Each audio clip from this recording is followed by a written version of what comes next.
नमस्कार। आज देखिए मेरे पास यहाँ एक डीसी मोटर है।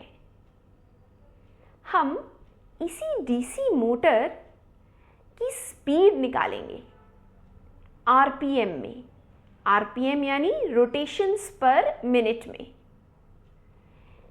तो जब मैं ये मेरे पास यहाँ ये एक सेल है 1.5 वोल्ट का, जब मैं ये मोटर को इस सेल से कनेक्ट करूँगी तो इसका स्पिंडल घूमने लगेगा और हमें उसी की स्पीड निकालनी है। पर इससे पहले मैं इसके स्पिंडल से ये एक डिस्क लगा रही हूँ। तो ये देखिए मैंने ये डिस्क इसके ऊपर लगा दी है। अब मैं इसे हमारे सेल से कनेक्ट कर रही हूँ। आप डिस्क की तरफ देखिएगा। ये देखिए हमारी ये डिस्क अब रोटेट करने लग गई है।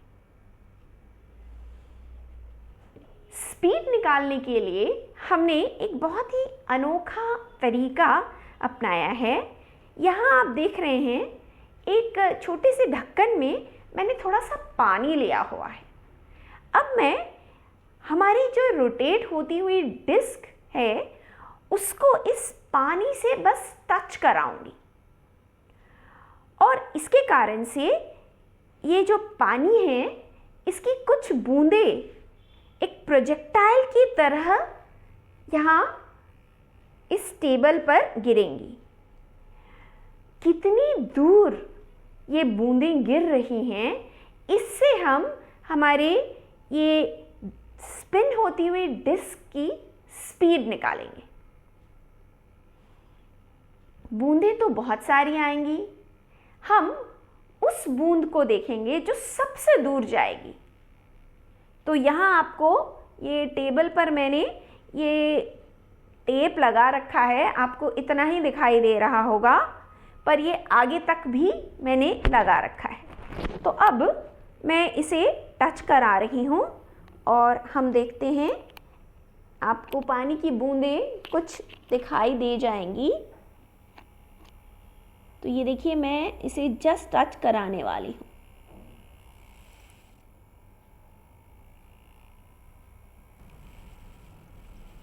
पानी की जो बूंदें हैं उनकी स्पीड ये जो डिस्क की पेरिफेरी पानी से टच कर रही है उसकी स्पीड के बराबर होगी।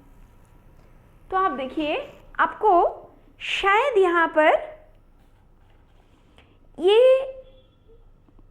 शीट जो है वो गीली हो गई, ये पूरी नज़र आ रही होगी और ये टेबल दूर तक है।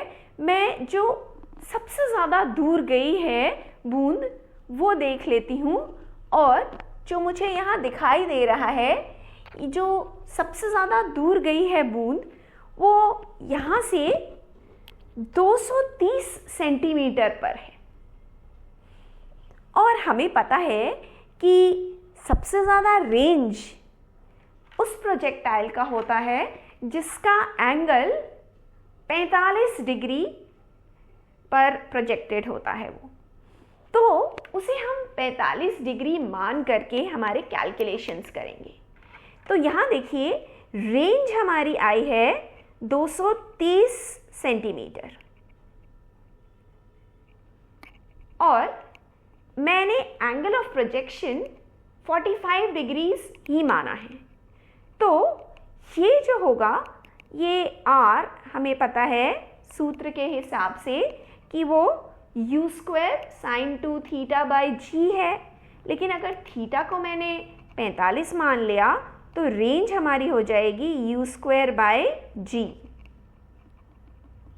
ये कहाँ की स्पीड आ रही है? ये जो हमारी डिस्क है उसके एज की स्पीड आ रही है। तो यहाँ पर ये इससे मैं कैलकुलेशन कर सकती हूँ।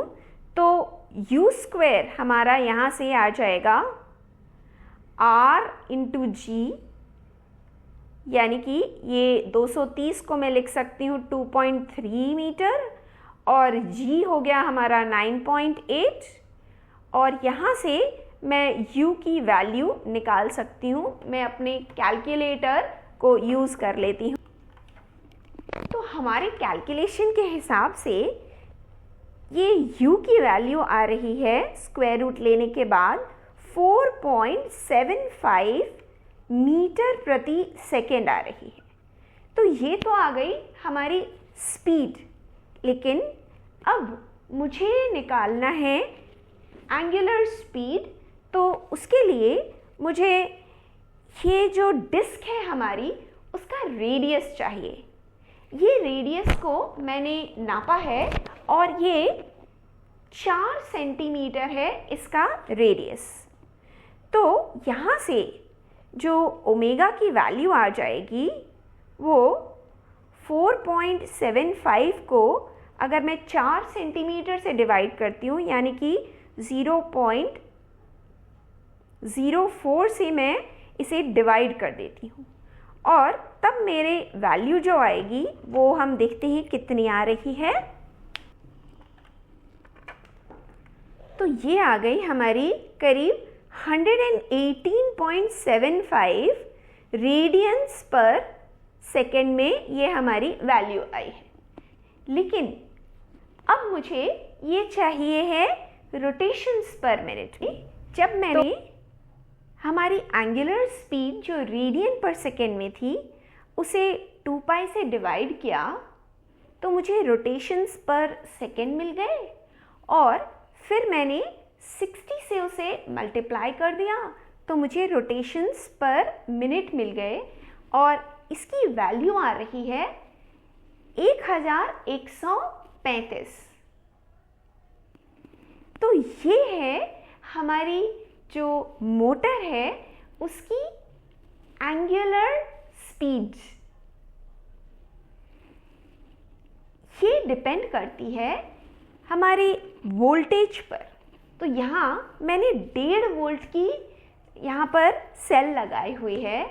अगर आप इसका वोल्टेज बढ़ा देंगे तो इसका आरपीएम भी बढ़ जाएगा, पर हाँ इसकी अपनी लिमिट है तो आप बहुत ज़्यादा तो नहीं बढ़ा सकते हैं, पर फिर भी आप 2 सेल से भी इसे करके देख सकते हैं। धन्यवाद।